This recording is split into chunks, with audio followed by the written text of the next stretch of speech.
ที่จะมาทนเห็นมันถูกทำลายเปรียบเหมือนสิ่งที่ล้ำค่าคือดินแดนที่เฮาอยู่พวกเฮาต้องเสิร์ชสู่รักษาพัฒนา Save our land cause it belongs to you Take a stand make it right from wrong Stop the taking let start giving Let it be a part of your life เฮามาเที่ยวลาวมาลิ้นน้ำกันมาสร้างสรรค์ให้ประเทศเฮาให้ก้าวไปให้โลกได้รู้ว่าเฮาแม่นไผแม่น้ำของเสื่อมต่อไว้ให้หัวใจเฮาเป็นน้ำกันประเทศลาวคืออัญมณีแห่งแม่น้ำของ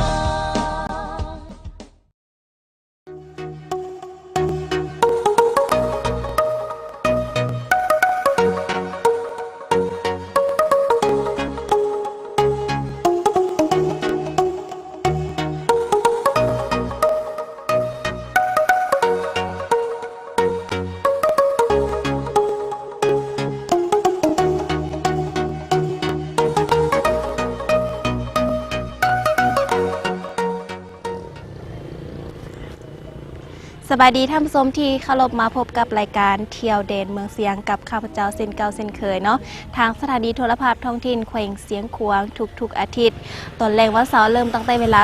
20:15 นาทีหา 20:45 นาทีและตอนเช้าของวันอาทิตย์เริ่มตั้งแต่เวลา 7:45 นาทีหา 8:15 นาทีสำหรับมื้อนี้ทางทีมงานของพวกเราพาท่านผู้ชมมาอยู่ที่เมืองคำเนาะซึ่งว่าเมืองคำเป็นดินแดนดินดำน้ำซุ่มเป็นดินแดนอูเข้าอูปาเป็นดินแดนที่มีความอุดมสมบูรณ์เนาะเป็นดินแดนที่มีอากาศร้อนซุ่มเหมาะแก่การปลูกฝังเลี้ยงสัตว์และสร้างเศรษฐกิจเนาะสำหรับมื้อนี้ทางทีมงานของพวกเราก็จะพาท่านมาที่สถานที่ท่องเที่ยวทางด้านประวัติศาสตร์นั่นก็คือถ้ำปิวนั่นเองเนาะซึ่งว่าสถานที่ท่องเที่ยวทางด้านประวัติศาสตร์แห่งนี้เนาะห่างจากตัวเมืองคำ6 กิโลเมตรซึ่งว่ามี2เส้นทางเข้าเนาะเส้นทางที่1ก็คือเข้าทางคุ้มบวมหลงห่างจากเส้นทาง14เข้าไปในสถานที่ท่องเที่ยวกา2 กิโลเมตรและเส้นทางที่2ก็คือห่างจากเส้นทาง14เนาะไป2 กิโลเมตรอยู่ทางคุ้มบ้านฝ่ายนั่นเองและตอนนี้ทางทีมงานของพวกเราก็จะพาท่านไปหับชมเกี่ยวกับสถานที่ท่องเที่ยวทางด้านประวัติศาสตร์แห่งนี้ซึ่งว่าจะเป็นแนวใดนั้นรายละเอียดเราไปติดตามรับชมพร้อมๆกันเลย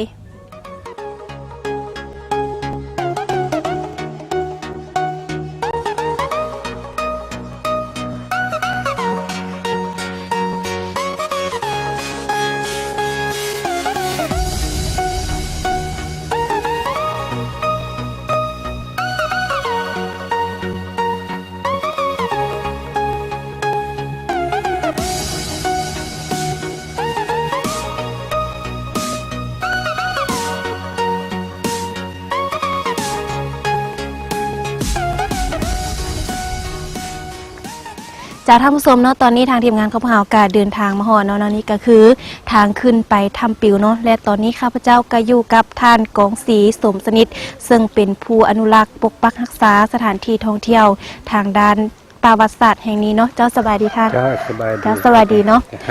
ก่อนอื่นอยากให้ท่านเว้าถึงประวัติความเป็นมาของถ้ำปิวเนาะตั้งแต่อดีตจนถึงปัจจุบันว่ามีคือแนวใดเจ้าขอเรา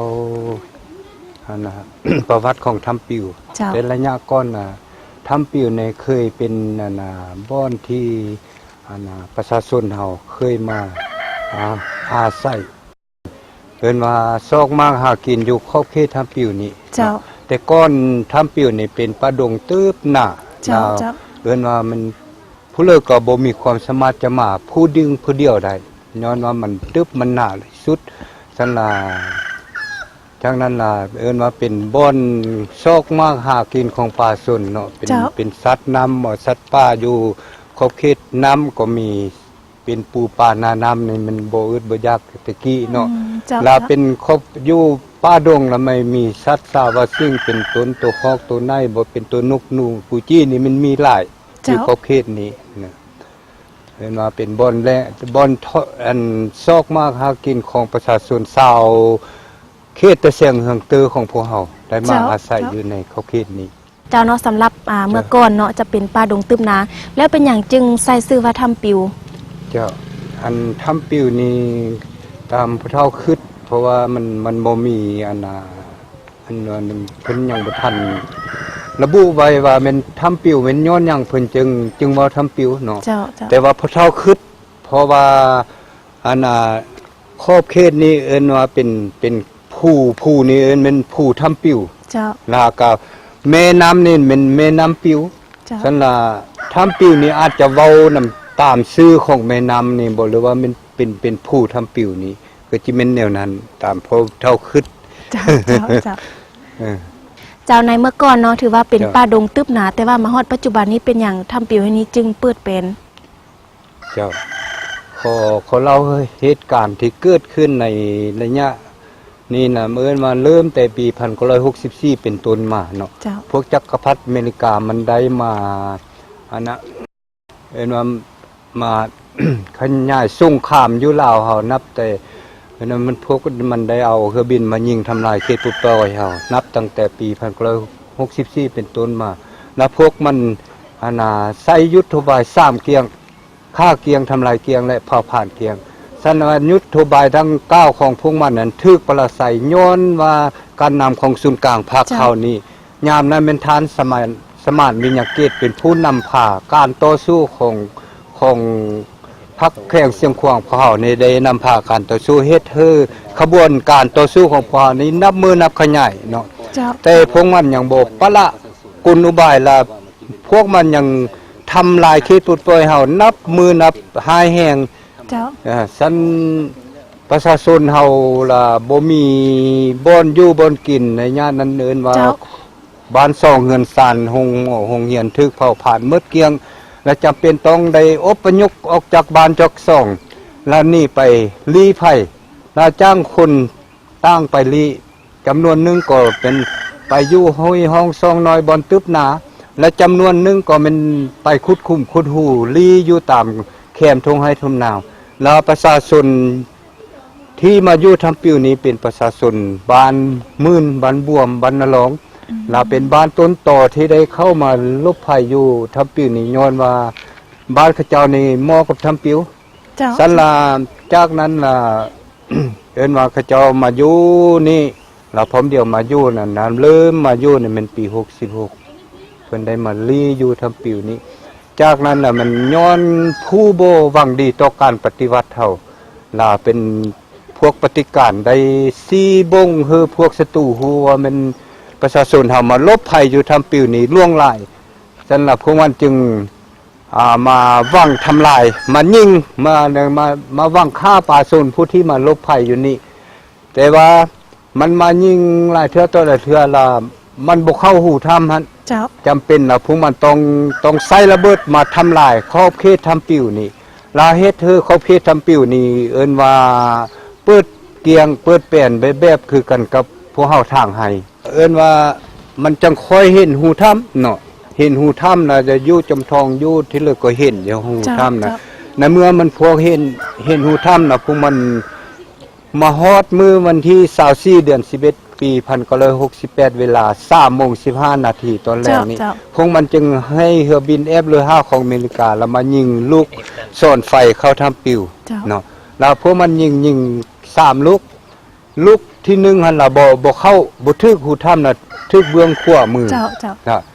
ลูกที่2น่ะเข้าในหูถ้ำน่ะเฮ็ดให้ชีวิตของประชาชนที่ลี้ภัยนั้นทั้งหมดท่านมี374คนที่อาศัยอยู่ในท่านแบบที่ว่าป่าชนเฮาบ่มีเอิ้นว่าบ่มีโทษกรรมต่ออเมริกาแต่ว่าพวกมันมาทำลายเฮ็ดให้ป่าชนตายพับเดียวเสี้ยววินาทีดี374ชีวิตภาพเดียวนั้นล่ะประชาชนเฮาถูกฆ่าตายในเวลานั้นแล้วทางเมืองเพิ่นฮู้แล้วเพิ่นจึงให้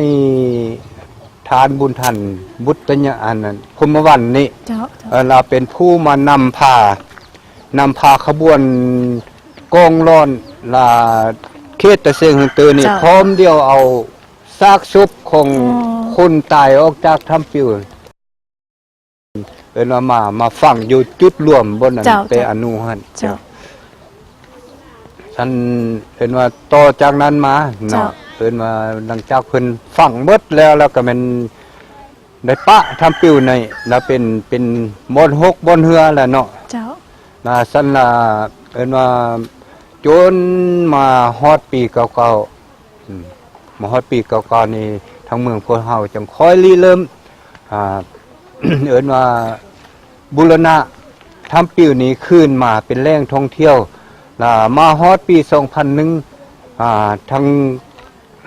ศูนย์กลางเพิ่นจึงมาเปิดพิธีฮับห้องเอาทำปิวนี้เป็นแหล่งประวัติศาสตร์นับตั้งแต่นั้นเป็นต้นมาและทำปิวกลายเป็นแหล่งท่องเที่ยวประวัติศาสตร์พวกเฮาชาวเมืองค้ำก็คือชาวเชียงขวางพอได้ถือเอามื้อวันที่24เดือน11ปีปีแต่ละปีเนาะแล้วถือเอามื้อนั้นล่ะเป็นมื้อเครียดแค้นต่อโทษกรรมของอเมริกาแล้วเป็นมื้อประกาศโทษกรรมของอเมริกาที่มาเข็นฆ่าป่าชนลาวและเป็นมื้อระลึกถึงดวงวิญญาณของพรรคชนที่เสียชีวิตในสมัยสงครามนั้นพวกเฮาได้ถือเอามื้อนั้นฮอดมื้อวันที่24แต่ละปีชาวเมืองคำพวกเฮาจะได้เฮ็ดบุญกินทานประจำทำปิวแล้วก็เป็นว่าเป็นมื้อนั้นแหละมัน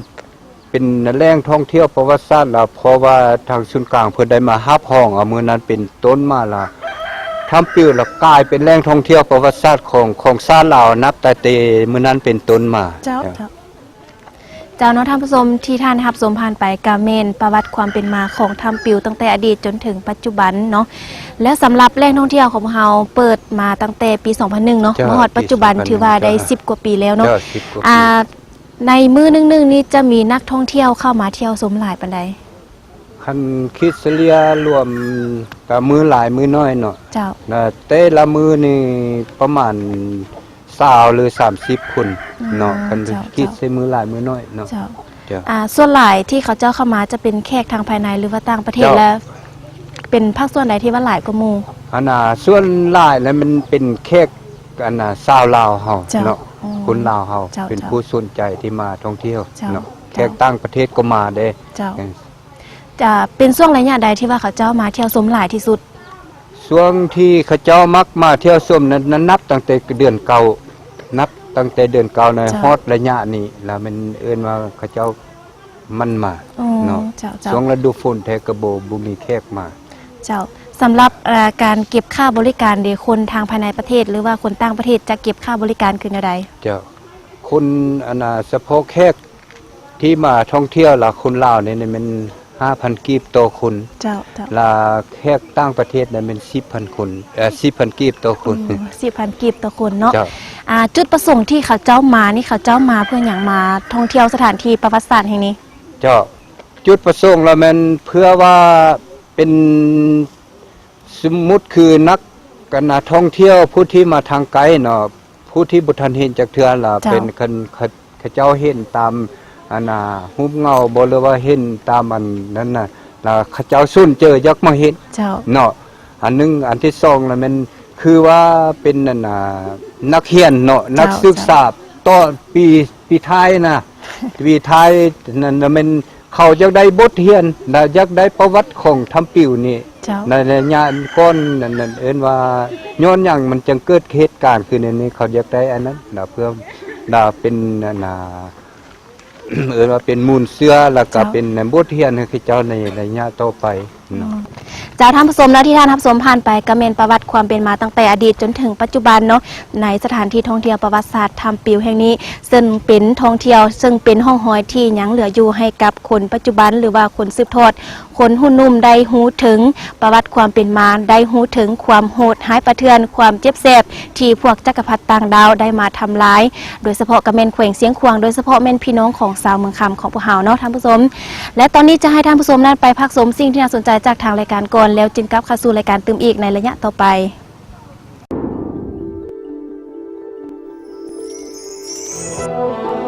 ประเทศลาวเป็นดินแดนที่สวยงามอุดมสมบูรณ์ไปด้วยธรรมชาติที่หลากหลาย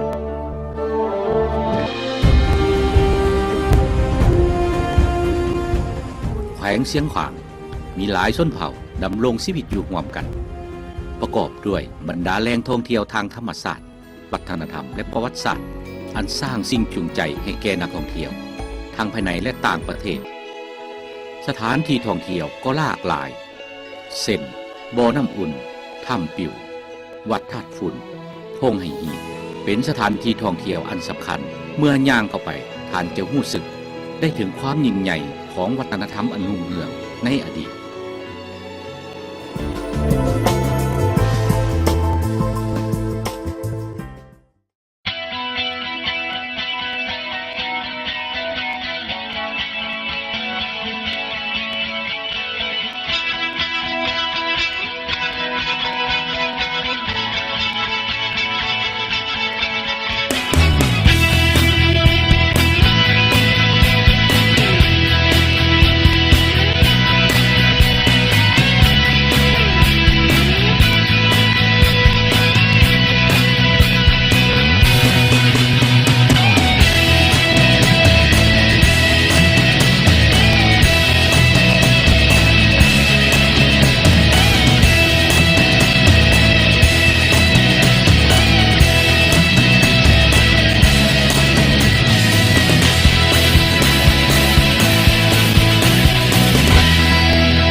พัฒนาการท่องเที่ยวให้มีความยืนยงตามทิศส่งเสริมการท่องเที่ยวธรรมศาสตร์ประวัติศาสตร์และวัฒนธรรม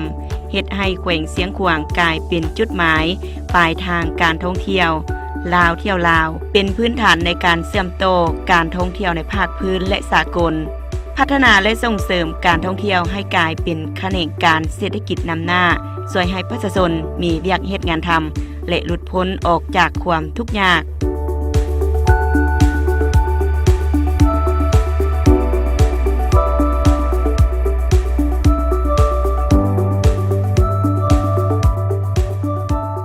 ยินดีต้อนรับนักท่องเที่ยวทางภายในและต่างประเทศที่มาท่องเที่ยวและเยี่ยมยามแขวงเสียงขวางในโอกาสปีท่องเที่ยวลาว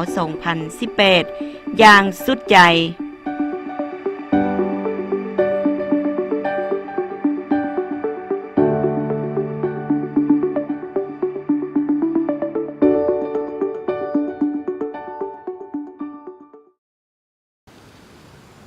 เจ้าท่านผู้ชมเนาะกับเข้าสู่รายงานที่2ของทางรายการ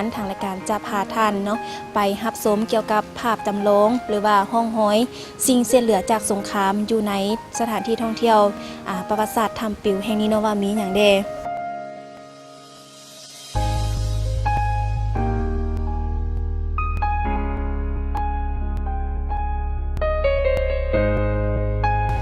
อันภาพจำลองตัวนี้น่าเอิ้นว่าเป็นภาพของกองร้อนเขตตะเสียงของเตอพวกเฮาที่ได้ช่วยเอาซักศพออกจากถ้ำปิ่วแล้วมาฝังไว้จุดรวมเนาะนี่บ่แม่นภาพของผู้นั้นผู้นี้บ่แม่นเนาะเป็นภาพจำลองทั่วไปภาพของร้อนเจ้าสำหรับตัวนี้เด้ตัวนี้มีหยังเจ้าตัวนี้ล่ะเป็นเป็นศาลาของธรรมเนาะเพราะว่าแต่ละปีฮอดมื้อวันที่24เดือน11แต่ละปีนั่นน่ะเจ้าชาวเมืองคำพวกเฮาแล้วก็คือชาวเสียงขวางเขาได้ถือเอามื้อนั้นล่ะเป็นมื้อวันเครียดแค้นต่อโทษกรรมของอเมริกาและเป็นมื้อระลึกถึงดวงวิญญาณพระทวนที่เสียชีวิตในเวลานั้นแล้วพวกเฮาจะได้เฮ็ดบุญประจำถ้ำปิ่วฮอดมื้อวันที่24แต่ละปีแล้วแม่นพวกเฮาได้เฮ็ดบุญประจำถ้ำปิ่วนะเดี๋ยวจะมาเฮ็ดอยู่นี่เนาะได้เชิญแขกทั่ว แขวงแล้วก็คือแขกกันศูนย์กลางแต่มาร่วมนำเพื่อมาระลึกถึงดวงวิญญาณของพระส่วนที่เสียชีวิตแล้วจะมาเปิดอยู่ศาลาของธรรมนี้จ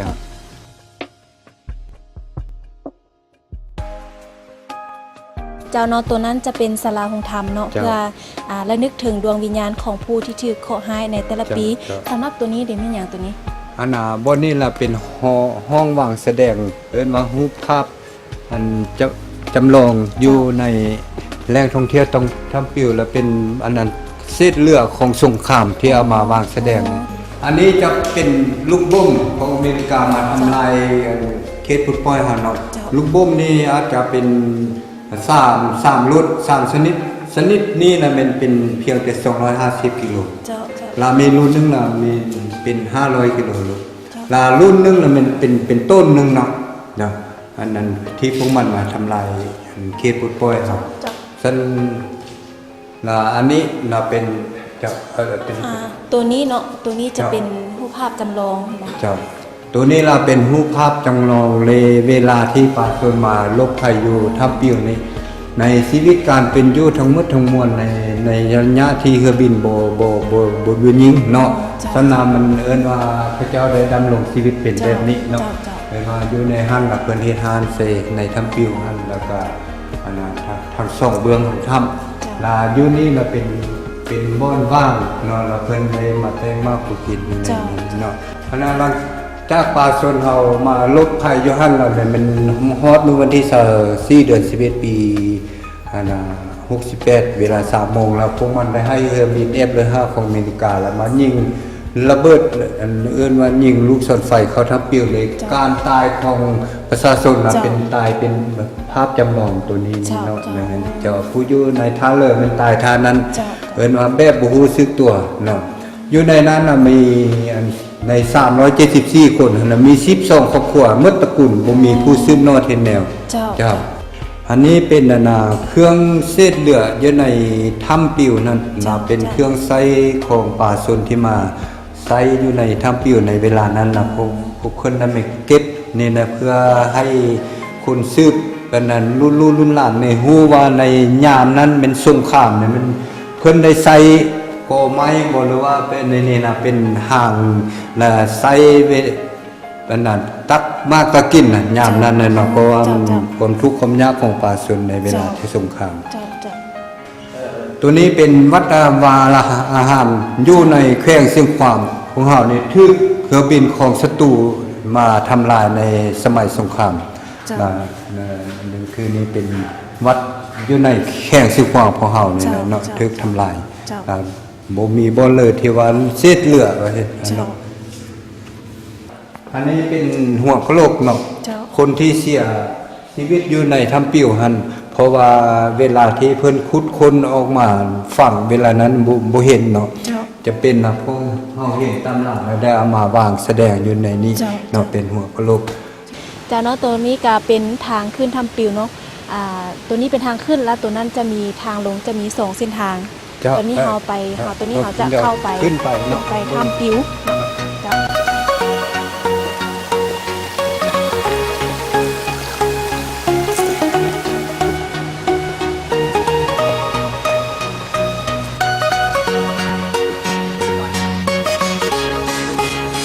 ตัวนี้เด็กตัวนี้เราเป็นอนุสาวรีย์เวลาที่เพิ่นมาเฮ็ดบุญกินทานหาภาคส่วนที่เสียชีวิตเนี่ยเพิ่นจะมาไว้อะไรอยู่นี่นำของเมืองมีการนี่การนำของเมืองของแข้งล่ะเพิ่นจะมาไว้อะไรอยู่บนนี้นะจากนั้นมันจะค่อยลงไปใส่บาตรเพราะว่าเป็นมือวันที่24แต่เป็นมือเสร็จพิธีเนาะเจ้าแล้วเพิ่นมาไว้อะไรก่อนเป็นบ่อนที่ว่าได้อะไรถึงดวงวิญญาณผู้ที่ชื่อขอหายเนาะสำหรับอยู่ไหนนี่จะมีศพของผู้ที่ชื่อขอหายบ่อันอยู่บ่อนนี้บ่มีศพเพราะว่าเพิ่นนั่นน่ะเอิ้นว่าเฮียกเอาคือเพิ่นเชิญเอาอันเอิ้นว่าดวงวิญญาณของภาคส่วนที่เสียชีวิตหั่นล่ะเพิ่นมาเข้าอยู่นี่แล้วเพิ่นจะเฮ็ดอันนั้นน่ะอันนี้ปกเนาะเพิ่นเอาเป็นอนุปกไว้เนาะแล้วบ่อนที่คนเสียชีวิตเห็นเป็นบ่อนหั่นโลกเนาะ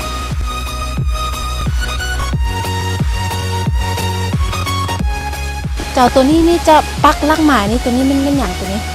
ปักลักหมายนี่ถึงภาคส่วนที่เสียชีวิตนั่นมันเพิ่นได้ให้กองหลอน อันซาวเตอร์พวกเราคนออกจากถ้ำหันเนาะนู่นเนาะแล้วเอามาฝังไว้นี้ เจ้า มาฝังไว้นี่เป็นหลุมใหญ่รวมกันเป็นแบบที่ว่าเป็นว่าคุดแต่ละคนนั่นฝังแต่ละคนฝังบ่ร้อนจะเป็นเพิ่นจะเฮ็ดขุมใหญ่เนาะคนเอามาฝังอยู่นี่ทั้งหมดนั้นมี7หลุมโดด7หลุมฝังศพ เพราะว่าถ้าว่าเขาจะมาฝังแต่ละศพอาจจะบ่ร้อนเนาะก็เลยว่า มาฝังบ่ร้อน ฝังรวมกันเลย เจ้า เนาะ เพราะว่ามาฟังนี่มันจะได้มากลางคืนเพราะว่ามามือกลางเว้นมาบ่ได้เครื่องบินของอเมริกายังยิ่งอยู่ในเวลานั้น เจ้า เนาะ เจ้าเนาะตอนนี้ข้าพเจ้าพร้อมกับผู้ปกปักรักษาเนาะแล้วก็ทางทีมงานของเฮาก็ขึ้นมาฮอดปากถ้ำปิวกันแล้วถึงว่าถ้ำปิวแห่งนี้จะบ่สวยงามเนาะจะเต็มไปด้วยขี้หินแต่การย้อนถึงถึกความทำลายของพวกจักรพรรดิต่างดาวนั่นเองเนาะตอนนี้อยากให้พ่อฝากถึงรุ่นลูกรุ่นหลานเนาะรุ่นสืบทอดคือแนวใดเพื่อว่าช่วยการปกปักรักษาสถานที่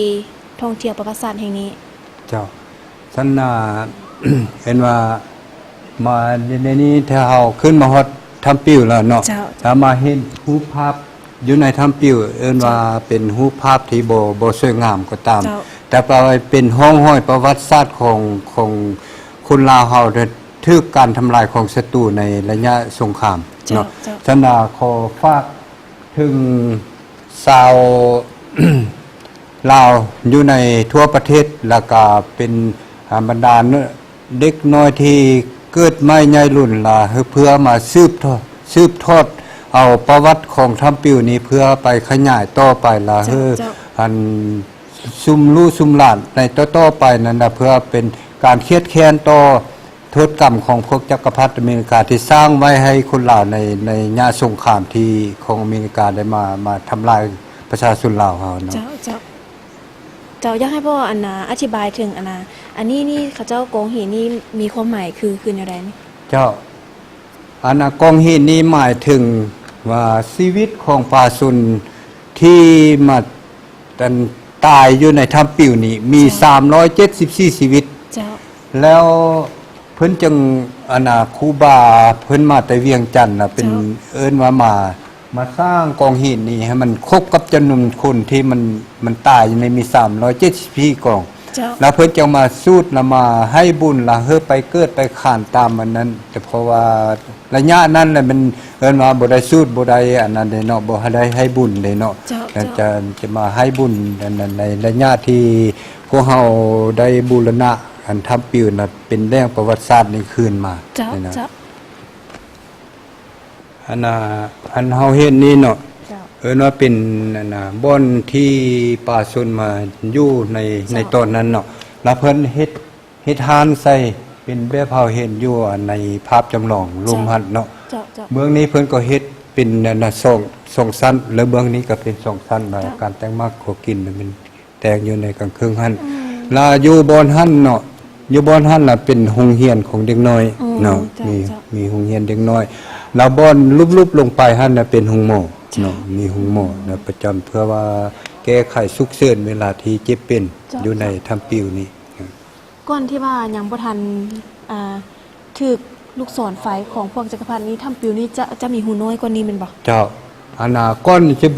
บ่ทึกการทำลายของจักรพรรดิแล้วถ้ำปิวนี่อันล่วงกว้างมันยังกว้างคือเก่าเนาะแต่ว่าเรื่องล่วงสูงนี่มันจะต่ำกว่านี้เพราะว่าหลังจากเครื่องบินของอเมริกามายิงแล้วถือว่าเฮ็ดให้ก้อนหินนี่แตกคู่ลงมาเนาะอันบรรดาก้อนหินที่เฮาเห็นนี่มันแตกทางเทิงลงมาหมดเลยเจ้าเพราะว่าตอนนั้นมันลูกศรไฟเข้าแล้วมันเป็นไฟเนาะเป็นไฟรั่วไปทั่วอันนี้แหละมันเธอก้อนหินบ่หรือว่านี่ว่าแตกคู่ลงมาเนาะจะมันจังค่อยสูงเป็นแบบนี้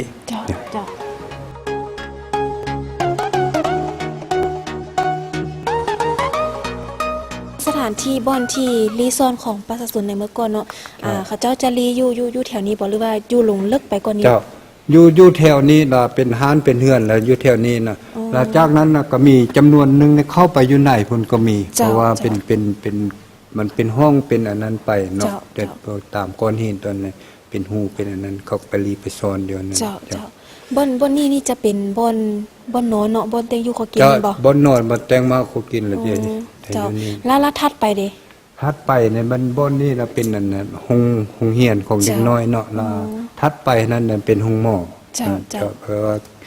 แก้ไขฉุกเฉินเวลาที่เจ็บเป็นอยู่ในถ้ำปิวนี้เจ้าอันนี้เป็นเสาหานเนาะเสาหานในเวลาปลาชนที่มาลบพายุนี่เพิ่นจะเอาไม้นี่เอามาไปเฮ็ดเป็นหานนอนนะตั้งหานอยู่นี่เนาะเพื่อเฮ็ดให้เพื่อปลาชนเฮา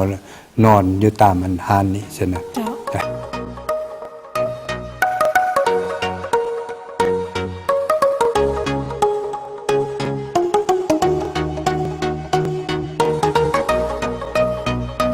ซั่นล่ะเฮาเบิ่งแต่ปากถ้ำน่ะมาฮอดนี่ระยะหนึงเนาะเพราะว่าเป็นบ่อนอยู่ของปลาชนในสมัยนั้นแต่ตอนนี้ไปน่ะฮอดก้นอย่างประมาณ200กว่าเมตรก็จังสิฮอดก้นมันซั่นล่ะเพราะว่าเฮาไปแล้วไปบ่ได้ย้อนว่าบ่มีไฟเข้าเนาะซั่นน่ะพวกเฮามาฮอดนี่แล้วก็พักผ่อนก่อนเนาะเพราะว่าลูกปืนน่ะเข้ามานี่มันบ่เข้ามาฮอดในพี่เพราะมันมาฮอดท่านเป็นเพิ่นเฮ็ดอันนั้นเนาะเฮ็ดอันกำแพงชื่อหั่นแล้วเพิ่นเอากระฟุ้ยมาเฮ็ดกำแพงรัดไว้แล้วมันมานิ่งมาทึกกระฟุ้ยให้กระฟุ้ยแล้วล้มแล้วเอิ้นว่าเป็นมางกำแพงแล้วเป็นส่งอายพิษสั่งอันไฟรั่วเข้ามาแล้วเฮ็ดให้คุณเฮาอยู่นี่ล่ะตายย้อนอายพิษส่วนหลางส่วนลงหลายน่ะมันบ่แม่นตายย้อนอันนั้นสเก็ตบนอันนั้นตายย้อนอภิษตายย้อนไฟหั่นที่มารั่วมาเอเธอปลาส่วนตายนะเ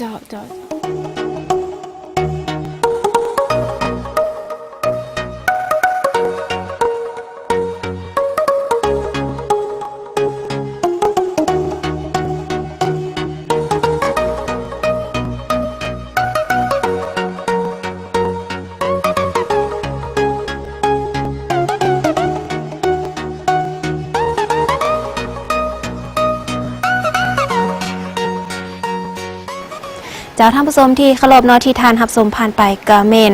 สถานที่ท่องเที่ยวทางด้านประวัติศาสตร์ถ้ำปิวซึ่งสถานที่ท่องเที่ยวแห่งนี้ห่างจากเทศบาลหรือว่าห่างจากตัวเมืองคำเพียงแต่6กิโลเมตรเท่านั้นเนาะท่านสามารถมาเที่ยวชมมาสัมผัสมาเบิ่งเกี่ยวกับห้องหอยประวัติศาสตร์ที่ยังเหลืออยู่พร้อมทั้งเป็นการปลูกจิตสำนึกเนาะหรือว่าเป็นห้องหอยที่ว่ายังเหลืออยู่ให้กับประชาชนหรือว่าคนหุ่นนุ่มได้เห็นถึงความโหดร้ายประเทือนความเจ็บแสบที่พวกจักรพรรดิต่างดาวที่เข้ามาฮุกฮานโดยเฉพาะกระเมนเคว้งเสียงขวางของพวกเราเนาะในโอกาสนี้ข้าพเจ้าก็ต้องขอบใจหลายๆเนาะกับขอบใจหลายกับท่านกองศรีสมสนิทเนาะซึ่งว่าเป็นผู้ปกปักรักษาเป็นผู้อนุรักษ์แหล่งท่องเที่ยวประวัติศาสตร์แห่งนี้เนาะและมาวันนี้เวลาทางรายการของเฮากาใกล้จะหมดลงแล้วขอบใจทุกท่านที่ให้เกียรติติดตามรับชมถ้าหากว่าท่านผู้ชมท่านใดเนาะติดตามรับเบิ่งรับชมไปแล้วหากมีคำตำหนิติชมประการใดก็สามารถติดต่อเข้ามาได้เนาะที่หมายเลขโทรศัพท์0612133498ในโมงรัฐการทางทีมงานของพวกเฮาพร้อมจะรับเอาคำตำหนิติชมของท่านมาปรับปรุงรายการของพวกเฮาให้ดีขึ้นกว่าเก่าและมาวันนี้เวลาทางรายการก็ใกล้จะหมดลงแล้วเนาะก็ถือว่าในอาทิตย์หน้าทางทีมงานของพวกเราจะพาทานไปสัมผัสไปฮู้จักกับสถานที่ท่องเที่ยวแห่งใดนั้นต้องติดตามในอาทิตย์ต่อไปเนาะสำหรับมื้อนี้ผู้ดำเนินรายการพร้อมกับทีมงานรายการเที่ยวแดนเมืองเสียงก็ต้องขอลาท่านผู้ชมไปก่อนสบายดี